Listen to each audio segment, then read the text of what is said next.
Welcome to our How-To section, Writings and More. In this part of the channel, you will learn how to write different types of texts in English, step by step. These videos are designed to help you improve your writing skills in a clear and practical way. One of the biggest pitfalls students fall into right at the start is misunderstanding the question. It sounds so basic, but it's crucial. You can't write a brilliant essay if you're answering the wrong question, can you? Preach. It's like trying to bake a cake but reading the recipe for a loaf of bread. You'll end up with something, but it won't be what you intended. My first piece of advice, always, is to read the topic carefully. Not just once, but multiple times. Definitely. I always tell my students to break it down, identify the key words. Are they asking you to discuss, analyze, compare and contrast, evaluate or give your opinion?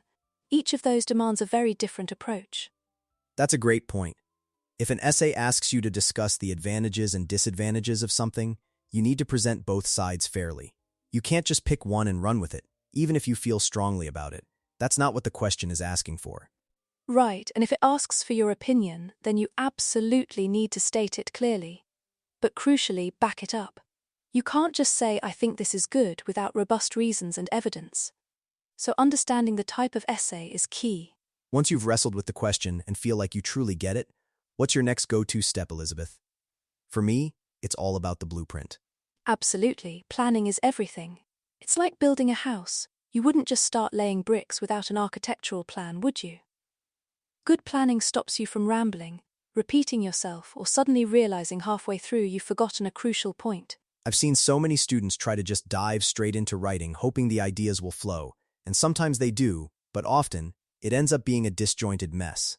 A quick outline, even if it's just bullet points, can save so much time and frustration later.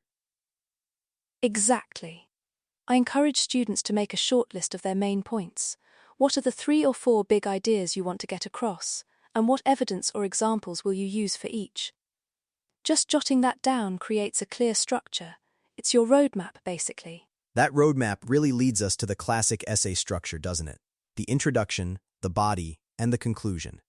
It's tried and true for a reason. It is. Let's start with the introduction. This is your first impression, right? You need to grab the reader's attention, set the scene, and crucially, introduce your main argument or thesis statement. It's like telling your reader, "Here's what I'm going to talk about, and here's what I think about it." A good intro should make the reader want to continue reading. You can start with a surprising fact, a rhetorical question, or a brief anecdote, something to hook them. Then, you provide a bit of background context for the topic, and finally, your thesis statement. The thesis statement is the backbone of your entire essay. It's that 1 or 2 sentences that summarize your main argument. If your essay is a journey, your thesis statement is the destination you're promising to take your reader to. Keep it clear, concise, and focused. Absolutely. And once you've got that solid intro, we move into the main event, the body paragraphs. This is where you really flesh out your arguments and provide the meat of your essay. Each body paragraph should ideally focus on one main idea. 1 point, 1 paragraph. That's a good rule of thumb, and within that paragraph you need a clear topic sentence that introduces that idea. And it's not enough to just state an idea, is it? You have to support it. This is where your evidence, your examples, your statistics, your quotes come into play. Don't just drop them in, explain how they support your point. Exactly. Think of it like this: point, evidence, explanation, link peel. You state your point, provide evidence, explain how that evidence proves your point, and then link it back to your overall thesis or introduce the next paragraph. This structure keeps things incredibly clear and logical. And those linking words are super important for flow, aren't they?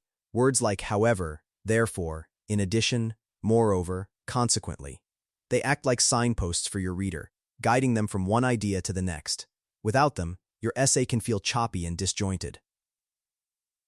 Oh, for sure. They create cohesion. You want your essay to feel like a smooth conversation, not a series of unrelated statements. Varying your linking words also makes your writing more sophisticated, rather than just repeating and then, and then. Once you've built up all those well-supported arguments in your body paragraphs, it's time to bring it all home with the conclusion. What's the biggest mistake people make here? Hands down, introducing new information. The conclusion is not the place for new ideas or arguments. It's where you summarize everything you've already discussed and bring your essay to a satisfying close. It's like the final bow after a great performance. Right. You're reminding the reader of your main points, often in different words than you used in the introduction, and you're restating your thesis, reinforcing your overall argument. It should feel conclusive, like you've tied up all the loose ends. Exactly. You might offer a final thought, a recommendation, or even a broader implication of your discussion, but always rooted in what you've already presented. A strong conclusion leaves the reader feeling like they've learned something valuable and that your argument was well made. So, to recap the essentials, understand the question, plan meticulously, structure your essay with a clear introduction, well-supported body paragraphs, and a compelling conclusion. That covers the fundamentals, but what about the how to get better aspect? That's where practice comes in, doesn't it? Writing is a skill, like playing a musical instrument or learning a sport. The more you do it, the better you become. Don't expect perfection on your first try. Oh, absolutely. And I think part of that practice includes the revision process. Once you've got that first draft down, walk away from it for a bit. Come back with fresh eyes. You'd be amazed what errors or awkward phrases jump out at you then. That's golden advice, John. Reading your essay aloud can also be incredibly helpful. It forces you to slow down and hear how your sentences flow, or where they stumble. You'll catch clunky wording or grammatical errors that you might have missed just reading silently. And don't forget the power of proofreading. Spell check and grammar tools are great, but they're not foolproof. A human eye, especially your own, can catch nuances. Look for consistent formatting, correct punctuation, and ensure all your citations are accurate, if applicable. Yes, attention to detail really makes a difference. It shows care and professionalism. And another tip, if possible, get a friend, a classmate, or a tutor to read your essay. A different perspective can highlight areas that aren't clear or arguments that could be stronger. That's invaluable. Feedback is a gift, even if it feels a bit tough to hear sometimes. It's all about improving. So, to sum it all up for our listeners today, writing a good essay really boils down to careful planning, clear organization, and well-developed, well-supported arguments. Exactly. It's a journey from confusion to clarity, and with consistent practice, understanding these steps and being open to feedback, any student can absolutely improve their writing skills and express their ideas more effectively. It really is a superpower in the academic world and beyond. Couldn't agree more, Elizabeth. It's a process, not a sprint. So don't get discouraged if your first few essays aren't masterpieces. Keep at it, follow these steps, and you'll definitely see progress. Thanks for joining us today. Thanks, John, and thank you all for listening. Until next time, keep writing, keep learning, and keep thriving. Thank you for listening to Listen Up English.